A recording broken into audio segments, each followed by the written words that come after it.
ನೋಡ್ತಾ ಇದ್ವಿ. Notes ಬರ್ಸ್ಬೇಕಲ್ರಿ? Okay.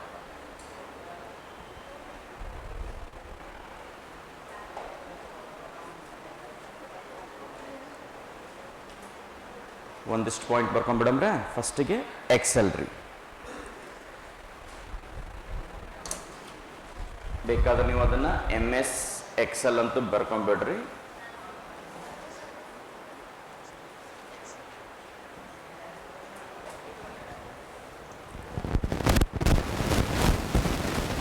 Excel ಅಥವಾ MS ಎಕ್ಸೆಲ್, ಸೊ ಎರಡು ಒಂದೇನೇ ರೀ. ಓಕೆ, ಇದ್ರ ಮುಂದೆ ಬರ್ಕೊಂಡ್ಬಿಡೋಣ.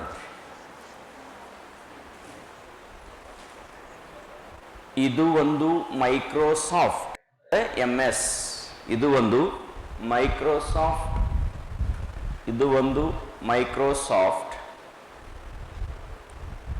ಇದು ಒಂದು ಮೈಕ್ರೋಸಾಫ್ಟ್ ಸಂಸ್ಥೆಯ ಲೆಕ್ಕಪತ್ರದ ಅಪ್ಲಿಕೇಶನ್ ಆಗಿದೆ. ಲೆಕ್ಕಪತ್ರದ ಅಪ್ಲಿಕೇಶನ್ ಆಗಿದೆ. ಇದು ಒಂದು ಮೈಕ್ರೋಸಾಫ್ಟ್ ಸಂಸ್ಥೆಯ ಲೆಕ್ಕಪತ್ರದ ಅಪ್ಲಿಕೇಶನ್ ಆಗಿದೆ. ಲೆಕ್ಕಪತ್ರದ ಅಪ್ಲಿಕೇಶನ್ ಆಗಿದೆ.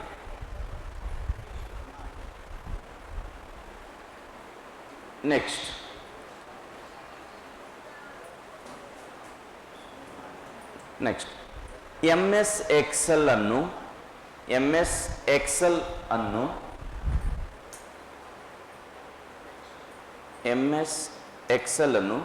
ಸ್ಪ್ರೆಡ್ಶೀಟ್ ಎಂದು ಸಹ ಕರೆಯುತ್ತಾರೆ. MS ಎಕ್ಸೆಲ್ ಅನ್ನು ಸ್ಪ್ರೆಡ್ಶೀಟ್ ಎಂದು ಸಹ ಕರೆಯುತ್ತಾರೆ. MS ಎಕ್ಸೆಲ್ ಅನ್ನು ಸ್ಪ್ರೆಡ್ಶೀಟ್ ಎಂದು ಸಹ ಕರೆಯುತ್ತಾರೆ.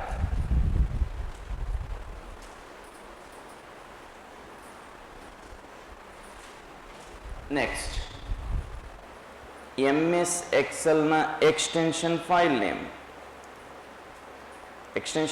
ಏನದ ರೀ? .xls ಅಥವಾ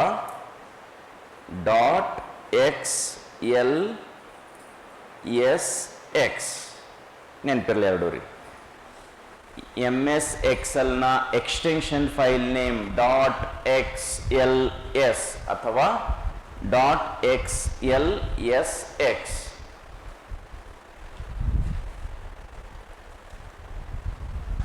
ಎಲ್ಲಿ ತನಕ ಗೂಗಲ್ನವ್ರು ಏನು ಮಾಡಿದ್ರು ಅಂತಂದ್ರೆ ಆನ್ಲೈನ್ ಸ್ಪ್ರೆಡ್ಶೀಟ್ಸ್ಗಳಂತ ಮಾಡಲಿಲ್ಲೋ, ಆನ್ಲೈನ್ ವರ್ಡ್ ಡಾಕ್ಯುಮೆಂಟ್ ಮಾಡಲಿಲ್ಲೋ, ಅಲ್ಲಿ ತನಕ ಬರೀ .xls ಅಂತ ಅಷ್ಟೇ ಐತ್ರಿ. ಈಗ ನೀವು ಗೂಗಲ್ನಾಗೂ ಸಿಗ್ಲತ್ತ ನೋಡಿರಿ ಅಲ್ರಿ. ಗೂಗಲ್ನಾಗ ನೀವು ಓಪನ್ ಮಾಡಿ ನಮ್ದು ಅಕೌಂಟ್ ಅದ ಸರ್ ಅಂತಂದ್ರೆ ಗೂಗಲ್ನಾಗೂ ನೀವು ವರ್ಡ್ ಡಾಕ್ಯುಮೆಂಟ್ ತೊಗೋಬೋದ್ರಿ, ಗೂಗಲ್ನಾಗ ಸ್ಪ್ರೆಡ್ಶೀಟ್ ತೊಗೋಬೋದ್ರಿ, ಗೂಗಲ್ನಾಗ ಪವರ್ ಪಾಯಿಂಟ್ನ ತೊಗೋಬೋದ್ರಿ. ಸೊ ಅದನ್ನ ಏನು ಆ್ಯಡ್ ಮಾಡೋಕ್ಕಿಂತ ಮುಂಚೆ ಏನಾಯ್ತು ಅಂದ್ರೆ .xls ಅಂತ ಅಷ್ಟೇ ಐತ್ರಿ. ಇದನ್ನ ಎಕ್ಸ್ಟೆನ್ಷನ್ ಫೈಲ್ ನೇಮ್ ಅಂತ ಕರಿತೀವಿ ರೀ. ನೆಕ್ಸ್ಟ್, ಓಕೆ, MS ಎಕ್ಸೆಲ್ನ ಡಿಫಾಲ್ಟ್ MS ಎಕ್ಸೆಲ್ ನಲ್ಲಿ ಅಂತ ಮೇಡಮ್, ನಾನು ಅದಕ್ಕೆ ನಲ್ಲಿ MS ಎಕ್ಸೆಲ್ನಲ್ಲಿ ಡಿಫಾಲ್ಟ್ ಆಗಿ ಎಷ್ಟು ಶೀಟ್ಗಳು ಬರ್ತಾವ್ರಿ? 3 ಶೀಟ್ಗಳು ಇರುತ್ತವೆ. MS ಎಕ್ಸೆಲ್ನಲ್ಲಿ ಡಿಫಾಲ್ಟ್ ಆಗಿ 3 ಶೀಟ್ಗಳು ಇರುತ್ತವೆ. MS ಎಕ್ಸೆಲ್ನಲ್ಲಿ ಡಿಫಾಲ್ಟ್ ಆಗಿ 3 ಶೀಟ್ಗಳು ಇರುತ್ತವೆ.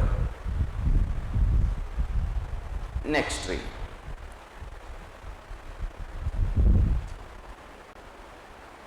ಓಕೆ, ಈಗ ಇವು 3 ಶೀಟ್ ಇಲ್ಲಿ ಬಂದವ್ರಿ. ಇದಕ್ಕೆ ಕಂಪ್ಲೀಟ್ ಏನು ಕರ್ದೀವಿ? Spread sheet ಕರ್ದೀವಿ. ಈಗ ಈ 3 ಶೀಟ್ನಾಗ ನಾನು ಯಾವ ಶೀಟ್ ಮೇಲೆ ಕೆಲಸ ಮಾಡತ್ತೀನಿ ಅಂದ್ರೆ ಅದಕ್ಕೇನಂತ ಕರಿತೀರಿ? ವರ್ಕ್ ಶೀಟ್ ರೀ. ಎಲ್ಲಿ ಕೆಲಸ ಮಾಡತ್ತೀವಿ? ಇಂಗ್ಲೀಷ್ನಾಗ ಕೆಲಸ ಅಂದ್ರೆ ವರ್ಕ್ ಅಂತೀವಿ ಸರ್. ಯಾವ ಶೀಟ್ ಮೇಲೆ ಕೆಲಸ ಮಾಡ್ತಿರಲ್ರಿ ಅದನ್ನ ವರ್ಕ್ ಶೀಟ್ ರೀ. ಇನ್ನು ಉಳಿದಿರುವ 2 ಶೀಟ್ಗಳು ಏನತ್ತಾವ್ರಿ? ಅವು ಕಾಮನ್ ಆಗಿ ಸ್ಪ್ರೆಡ್ ಶೀಟ್ ಅಂತಾನೆ ಉಳಿದಿರ್ತಾವ್ರಿ. ಬರ್ಕೊಂಡ್ಬಿಡ್ರಿ. ನೆಕ್ಸ್ಟ್,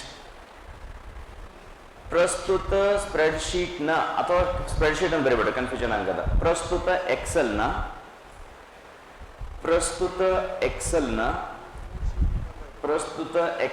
ಯಾವ ಶೀಟ್ ಮೇಲೆ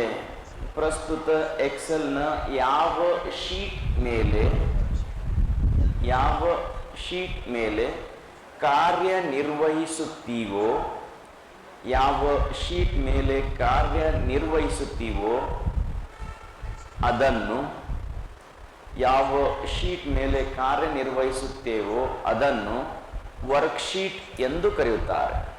ಅದನ್ನು ವರ್ಕ್ಶೀಟ್ ಎಂದು ಕರೆಯುತ್ತಾರೆ.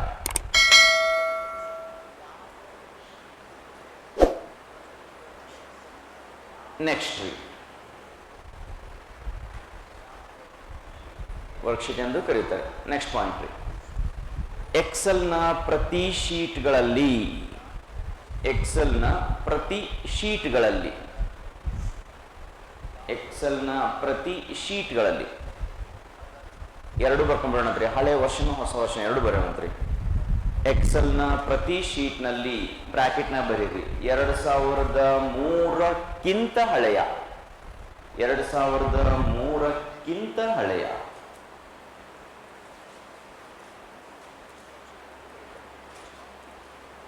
2003 ಅರ್ಲಿಯರ್ ದ್ಯಾನ್ 2003 ಹೌದ್ರಾ? ಇಂಗ್ಲೀಷ್ನಾಗ ಏನಂತ ಕರಿತೀವಿ ಅಂದ್ರೆ 2003ಕ್ಕಿಂತ ಹಳೆಯ ಅಂತಂದ ಹೌದ್ರಾ ರೀ? ಬರ್ಕೊಂಡ್ಬಿಡ್ರಿ. 2003ಕ್ಕಿಂತ ಹಳೆಯ ಆವೃತ್ತಿನಲ್ಲಿ 2003ಕ್ಕಿಂತ ಹಳೆಯ ಆವೃತ್ತಿಯಲ್ಲಿ ಕಾಲಂಗಳ ಸಂಖ್ಯೆ 2003ಕ್ಕಿಂತ ಹಳೆಯ ಆವೃತ್ತಿಯಲ್ಲಿ ಕಾಲಂಗಳ ಸಂಖ್ಯೆ 256 ರೀ. ಎಷ್ಟಿದು ರೀ?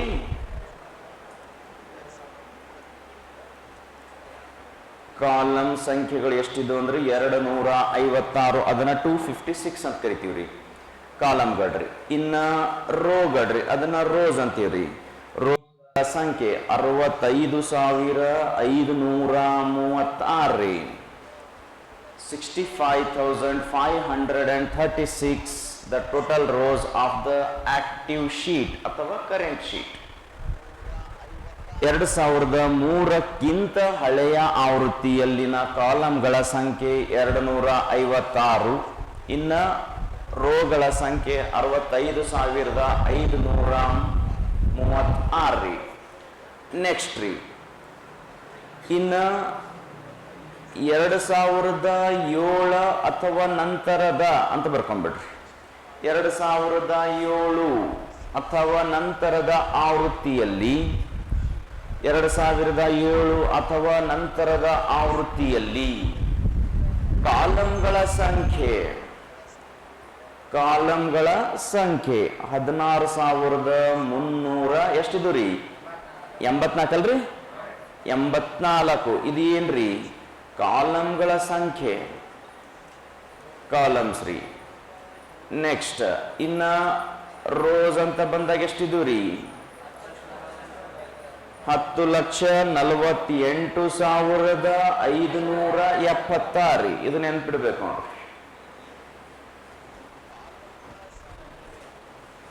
2007 ಮತ್ತು ನಂತರದ ಆವೃತ್ತಿಯಲ್ಲಿನ ಕಾಲಂಗಳ ಸಂಖ್ಯೆ 16,384 ಹಾಗೂ ರೋಗಳ ಸಂಖ್ಯೆ 10,48,576.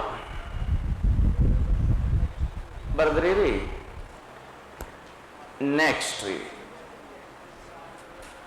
ಇದು ಈ ಕಡೆ ಎಕ್ಸೆಲ್ ಬಲ್ರೆ ನಡೀತದ್ರಿ ರೀ? ಬರ್ದಿರೇ ಅದನ್ರಿ? ಓಕೆ. Next okay. ಸೊ ಹಾಗಿದ್ರೆ ನಾವೇನಂತ ಕರೆದೇವ್ರಿ? ಇದಕ್ಕೆ ಕಾಲಮ್ ಅಂತ ಕರೆದೇವಿ, ಇವಕ್ಕೆಲ್ಲ ಕಾಲಮ್ ಅಂತ ಕರೆದೇವಿ ಸರ್. ಇವೆಲ್ಲ ಕಾಲಮ್ ಅದಾವ್ರಿ. ಓಕೆ. ಇವೆಲ್ಲ ಏನಿದಾವ ಅಂದ್ರೆ ರೋಸ್ ಅದಾವ್ರಿ. ಹೌದಾ? ಓಕೆ. ಹಾಗಿದ್ದರೆ ರೋ ಮತ್ತು ಕಾಲಮ್ಗಳು ಒಂದನ್ನೊಂದು ಸೇರುವ ಸ್ಥಳವನ್ನ ಏನಂತ ಕರಿತೀವ್ರಿ? ಸೆಲ್ ರೀ. ಬರ್ಕೊಂಡ್ಬಿಡ್ರಿ. ಪ್ರಸ್ತುತ ಸ್ಪ್ರೆಡ್ಶೀಟ್ನಲ್ಲಿ ಕಾಲಮ್ ಮತ್ತು ರೋ ಪ್ರಸ್ತುತ ಸ್ಪ್ರೆಡ್ಶೀಟ್ನಲ್ಲಿ ಕಾಲಮ್ ಮತ್ತು ರೋ ಪ್ರಸ್ತುತ ಸ್ಪ್ರೆಡ್ಶೀಟ್ನಲ್ಲಿ ಕಾಲಮ್ ಮತ್ತು ರೋ ಒಂದನ್ನೊಂದು ಸೇರುವ ಸ್ಥಳವನ್ನು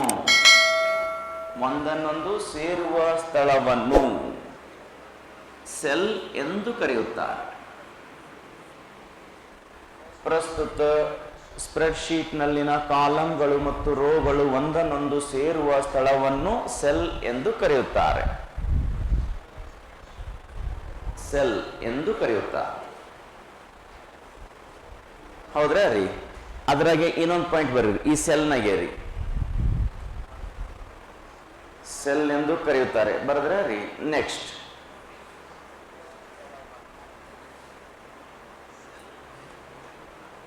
ಓಕೆ. ಸ್ಪ್ರೆಡ್ಶೀಟ್ನಲ್ಲಿನ ಪ್ರತಿ ಸೆಲ್ಗಳು ಸ್ಪ್ರೆಡ್ಶೀಟ್ನಲ್ಲಿನ ಪ್ರತಿ ಸೆಲ್ಗಳು ಸ್ಪ್ರೆಡ್ಶೀಟ್ನಲ್ಲಿನ ಪ್ರತಿ ಸೆಲ್ಗಳು ಕಾಲಂ ಹೆಸರು ಕಾಲಂನ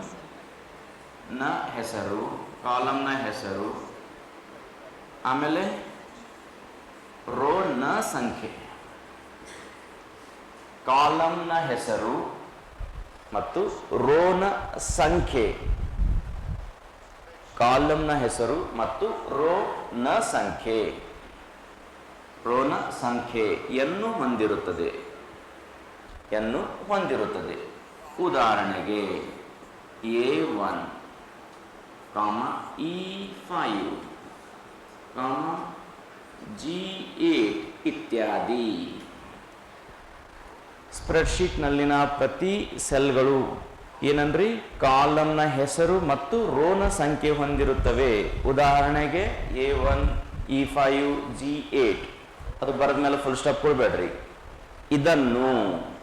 ಇದನ್ನು ಸೆಲ್ ರೆಫರೆನ್ಸ್ ಅಥವಾ ಅಡ್ರೆಸ್ ಎನ್ನುತ್ತಾರೆ. ಇದನ್ನು ಸೆಲ್ ರೆಫರೆನ್ಸ್ ಅಥವಾ ಸೆಲ್ ಅಡ್ರೆಸ್ ಅಥವಾ ಡೈರೆಕ್ಟ್ ಅಡ್ರೆಸ್ ಅಂತ ಬರೆಯಿರಿ. ಸೆಲ್ ರೆಫರೆನ್ಸ್ ಅಥವಾ ಸೆಲ್ ಅಡ್ರೆಸ್ ಎಂದು ಕರೆಯುತ್ತಾರೆ.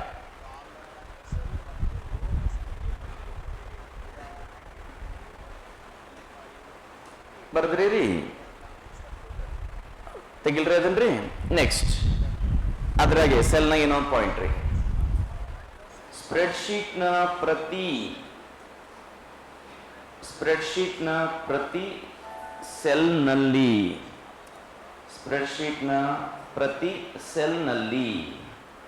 ಅತಿ ಹೆಚ್ಚು ಎಂದರೆ 32,767 ಕ್ಯಾರೆಕ್ಟರ್ಸ್ಗಳನ್ನು ಹೊಂದಿಸಬಹುದು. ಸ್ಪ್ರೆಡ್ಶೀಟ್ನ ಪ್ರತಿ ಸೆಲ್ನಲ್ಲಿ ಅತಿ ಹೆಚ್ಚು ಎಂದರೆ ಎಷ್ಟ್ರಿ? 32,767 ಕ್ಯಾರೆಕ್ಟರ್ಸ್ಗಳನ್ನು ಹೊಂದಿಸಬಹುದು. ಅಂದ್ರೆ ಅದರ ಪ್ರಮಾಣ ಅಥವಾ ಅದರ ಸಾಮರ್ಥ್ಯ ಎಷ್ಟದಂದ್ರೆ 32,767 ಕ್ಯಾರೆಕ್ಟರ್ಸ್ಗಳನ್ನ ಹೊಂದಿಸ್ಕೋತವರಿ ಅದನ್ರಿ. ಬರ್ದ್ರಿ ರೀ? ಸ್ಪ್ರೆಡ್ಶೀಟ್ನ ಪ್ರತಿ ಸೆಲ್ನಲ್ಲಿ ಅತಿ ಹೆಚ್ಚು ಎಂದರೆ 32,767 ಕ್ಯಾರೆಕ್ಟರ್ಸ್ಗಳನ್ನು ಹೊಂದಿಸಬಹುದು. ನೆಕ್ಸ್ಟ್ ರೀ,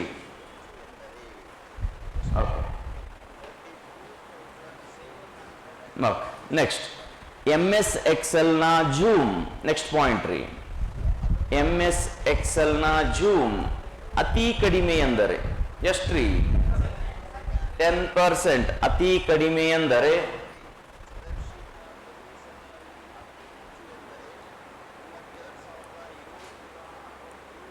ಎಕ್ಸೆಲ್ ಜೂಮ್ ಅಂತ ಬರ್ದಿರ್ತೇನ್ರಿ. ಮಿನಿಮಮ್ ಎಷ್ಟಿರ್ತದೆ ರೀ? 10% ರೀ. ಇನ್ನು ಮ್ಯಾಕ್ಸಿಮಮ್ ಅಂದ್ರೆ ರೀ 400, 500, 400 ಶೋರ್ ಅದಾರೆ? ತಪ್ಪು ಬರಿಬಾರ್ದ್ರ ಆಮೇಲೆ. ಓಕೆ, ಎಷ್ಟು ಅದರ ಇಲ್ರಿ? 400 ರೀ. ನೆಕ್ಸ್ಟ್ ಬರ್ಕೊಂಡ್ಬಿಡ್ರಿ. ಸ್ಪ್ರೆಡ್ಶೀಟ್ ಅಥವಾ ಎಕ್ಸೆಲ್ ಯಾವ್ದಂದ್ರೆ ಒಂದು ಓಕೆನೇ ರೀ. ಎಕ್ಸೆಲ್ನ ಜೂಮ್ ಮಿನಿಮಮ್ 10% ಆಗಿದ್ದು ಮ್ಯಾಕ್ಸಿಮಮ್ 400% ಆಗಿದೆ. ನೆಕ್ಸ್ಟ್ ರೀ, ಸ್ಪ್ರೆಡ್ಶೀಟ್ನ ಪ್ರತಿ ಅಂದ್ರೆ ನೋಡ್ರಿ ಅದನ್ನು ಹೌದಲ್ರಿ? ತಕ್ಷಣ ಆಸೆ ಬಿಟ್ಟೇನ್ರಿ. ಸ್ಪ್ರೆಡ್ಶೀಟ್ನ ಪ್ರತಿ ಕಾಲಂನ ಅಗಲ. ಸ್ಪ್ರೆಡ್ಶೀಟ್ನ ಪ್ರತಿ ಕಾಲಂನ ಅಗಲ ಇದು ನಾವು ಇಂಗ್ಲಿಷ್ನಾಗ ಹೇಳ್ಬೇಕಾಗಿತ್ತಂದ್ರೆ ವಿಡ್ತ್ ಆಫ್ ದ ಕಾಲಮ್, ಹೌದಲ್ರಿ? ಎಕ್ಸೆಲ್ನ ಪ್ರತಿ ಕಾಲಮ್ನ ಅಗಲ ಎಷ್ಟು ಇರ್ತದಂದ್ರೆ 255 ಕ್ಯಾರೆಕ್ಟರ್ಸ್. 255 ಕ್ಯಾರೆಕ್ಟರ್ಸ್. ನಿಮಗೆ ಈಗ ಸಿಗ್ತಿರುವಂತ ನೋಟ್ಸು ಕಂಪ್ಲೀಟ್ ಡೀಪ್ ಅದ ರೀ. ಹೆಂಗೆ ಕ್ವಶನ್ ತೆಗೆಲ್ಲ ಯಾಕ್ರಿ ಬರದ್ರ ರೀ? ಸ್ಪ್ರೆಡ್ ಶೀಟ್ನ ಪ್ರತಿ ಕಾಲಮ್ನ ಅಗಲ ಅದನ್ನ ವಿಡ್ತ್ ಎಷ್ಟತ್ರಿ? 255. ಇನ್ನ ರೋನ ಎತ್ತರ, height of the row, height of the row ಏನಿರ್ತದಂದ್ರೆ ರೀ 409 ಪಾಯಿಂಟ್ಸ್ಗಳು. 409 ಪಾಯಿಂಟ್ಸ್ಗಳು. MS ಎಕ್ಸೆಲ್ನಲ್ಲಿನ ಕಾಲಮ್ಗಳ ಅಗಲ 255 ಕ್ಯಾರೆಕ್ಟರ್ ಆದ್ರೆ ರೋನ ಹೈಟ್ ಎತ್ತರ ಎಷ್ಟಿರ್ತಂದ್ರೆ 409 ಪಾಯಿಂಟ್ಸ್ ರೀ. ಇದು ಪಾಯಿಂಟ್ಸ್ ಅಂತ ಅನ್ನೋದು ನಮಗೀಗ ಜಲ್ದಿ ಗೊತ್ತಾಗಿಲ್ರಿ ಸರ್ ಅಂದ್ರೆ ಚಿಂತೆ ಮಾಡೋ ಅವಶ್ಯಕತೆ ಇಲ್ರಿ. ಯಾಕಂದ್ರೆ ಕಂಪ್ಯೂಟರ್ನ ಪ್ರತಿಯೊಂದು ಇದನ್ನ ನಾವು ಪಾಯಿಂಟ್ಸ್ ಪಿಕ್ಸಲ್ಸ್ ಮೇಲೆ ಅಳಿತಿರ್ತೀವಿ. ಹಿಂಗಾಗಿ ಇದು ನಮ್ಗಷ್ಟು ತಿಳಿಲ್ಲ ಅಂದ್ರೆ ಚಿಂತಿಲ್ಲ. ಪಾಯಿಂಟ್ಸ್ ಬಗ್ಗೆ ನಮಗೇನು ಎಕ್ಸಾಮ್ದಾಗ ಕೇಳಂಗಿಲ್ರಿ. ನೆಕ್ಸ್ಟ್ ಇದು ಬರದ್ರೆ ರೀ ಕೆಳಗೆ ಬರ್ಕೊಂಡ್ಬಿಡಂದ್ರೆ ಒಂದಿಷ್ಟು ಸೂತ್ರಗಳು. MS ಎಕ್ಸೆಲ್ ಇನ್ನೊಂದು ಇಂಪಾರ್ಟೆಂಟ್ ಪಾಯಿಂಟ್ ಬಿಟ್ಟಿನ್ರಿ, ಸಾರಿ ರಿಯಲಿ ಸಾರಿ. MS ಎಕ್ಸೆಲ್ನ ಪ್ರತಿ ಫಾರ್ಮುಲಾಗಳು ಅಥವಾ ಸೂತ್ರಗಳು, MS ಎಕ್ಸೆಲ್ನ ಪ್ರತಿ ಫಾರ್ಮುಲಾಗಳು ಅಥವಾ ಸೂತ್ರಗಳು ಎದರ್ಲಿಂದ ಪ್ರಾರಂಭ ಆಗ್ತಾವ್ರಿ? ಈಕ್ವಲ್ ಸೈನ್ ರೀ, ಕಾಣತ್ತದ್ರಿ ರೀ? MS ಎಕ್ಸೆಲ್ನ ಪ್ರತಿ ಫಾರ್ಮುಲಾಗಳು ಅಥವಾ ಸೂತ್ರಗಳು ಈಕ್ವಲ್ ಸೈನ್ ನಿಂದ ಪ್ರಾರಂಭವಾಗುತ್ತವೆ. ಈಕ್ವಲ್ ಸೈನ್ ನಿಂದ ಪ್ರಾರಂಭವಾಗುತ್ತವೆ.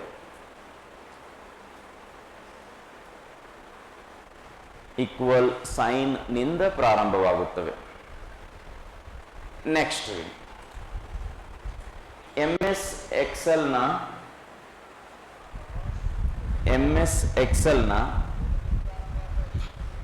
ಎಕ್ಸೆಲ್ ಅಂತಿದ್ದ ಕಡೆ ಎಲ್ಲ ಸ್ಪ್ರೆಡ್ ಶೀಟ್ ಅಂದ್ರೂ ಚಿಂತಿಲ್ರಿ. ಯಾಕಂದ್ರೆ ಎಕ್ಸಾಮ್ದಾಗ ಸ್ಪ್ರೆಡ್ ಶೀಟ್ ಅಂತನೂ ಕೇಳ್ಬೋದ್ರಿ, ಎಕ್ಸೆಲ್ ಅಂತನೂ ಕೇಳ್ಬೋದ್ರಿ. MS ಎಕ್ಸೆಲ್ನ ಮೊದಲನೆಯ ಸೆಲ್ ಯಾವ್ದಿರ್ತದ್ರಿ? A1 ರೀ. MS ಎಕ್ಸೆಲ್ನ ಮೊದಲನೆಯ ಸೆಲ್ A1 ಆಗಿದ್ದು MS ಎಕ್ಸೆಲ್ನ ಮೊದಲನೆಯ ಸೆಲ್ A1 ಆಗಿದ್ದು ಇನ್ನ ಕೊನೆಯ ಕಾಲಮ್ ಸೆಲ್ ರೀ FIRST first cell of the spreadsheet is nothing but A1. next ಆಮೇಲೆ end cell of the spreadsheet ಯಾವ್ದಿರ್ತದೆ ರೀ? XFD 10,48,576 ರೀ. ಸ್ಪ್ರೆಡ್ ಶೀಟ್ನ ಅಥವಾ MS ಎಕ್ಸೆಲ್ನ ಮೊದಲನೆಯ ಸೆಲ್ ಯಾವ್ದಾಗಿರ್ತದೆ? A1 ಆಗಿರ್ತದೆ ರೀ. ಹಾಗೂ ಕೊನೆಯ ಸೆಲ್ XFD 10,48,576. ನೆಕ್ಸ್ಟ್ ರೀ ಸ್ಪ್ರೆಡ್ ಶೀಟ್ನ ಕೊನೆಯ ಕಾಲಮ್, ಮೊದಲನೇ ಕಾಲಮ್ ಬರೀ ಸುಮ್ಮನೆ ಯಾಕ್ರಿ, ಟೆನ್ಷನ್ ಫ್ರೀ. ಸ್ಪ್ರೆಡ್ ಶೀಟ್ನ ಮೊದಲನೆಯ ಕಾಲಮ್ ಯಾವದ್ರಿ? ಮೊದಲನೆಯ ಕಾಲಮ್ A1 ಅಂತ ಬರೆಯಬೇಡ್ರಿ, A ಅಷ್ಟೇ ರೀ. ಕಾಲಮ್ ಇವಕ್ಕೆಲ್ಲ ಕಾಲಮ್ ಅಂತೀವಲ್ರಿ, ಕನ್ಫ್ಯೂಷನ್ ಮಾಡ್ಕೋಬೇಡ್ರಿ. ಈಗ ನೀವು A1 ಅಂದ್ರೆ ಸೆಲ್ ಐತ್ರಿ. ಇವು ಕಾಲಮ್ ಹೆಂಗೈತೆ? ABC ಕಾಲಮ್ ಅಂತ ಹೇಳ್ತೀವಿ, ಹೌದಲ್ರಿ? ಬರ್ಕೊಂಡ್ಬಿಡ್ರಿ. MS ಎಕ್ಸೆಲ್ನ ಮೊದಲನೆಯ ಕಾಲಮ್ A ಆಗಿದ್ದು MS ಎಕ್ಸೆಲ್ನ ಮೊದಲನೆಯ ಕಾಲಮ್ A ಆಗಿದ್ದು ಇನ್ನ ಕೊನೆಯ ಕಾಲಮ್ ಯಾವ್ದಾಗಿರ್ತದೆ? XFD ಆಗಿದೆ. MS ಎಕ್ಸೆಲ್ನ ಮೊದಲನೆಯ ಕಾಲಮ್ A ಆಗಿದ್ದು ಕೊನೆಯ ಕಾಲಮ್ XFD ಆಗಿದೆ. ಇನ್ನ ರೋ ಅಂತೂ ಹೇಳೋ ಅವಶ್ಯಕತೆ ಇಲ್ರಿ, ಗೊತ್ತಾಗ್ಯದಲ್ರಿ? ನೆಕ್ಸ್ಟ್ ರೀ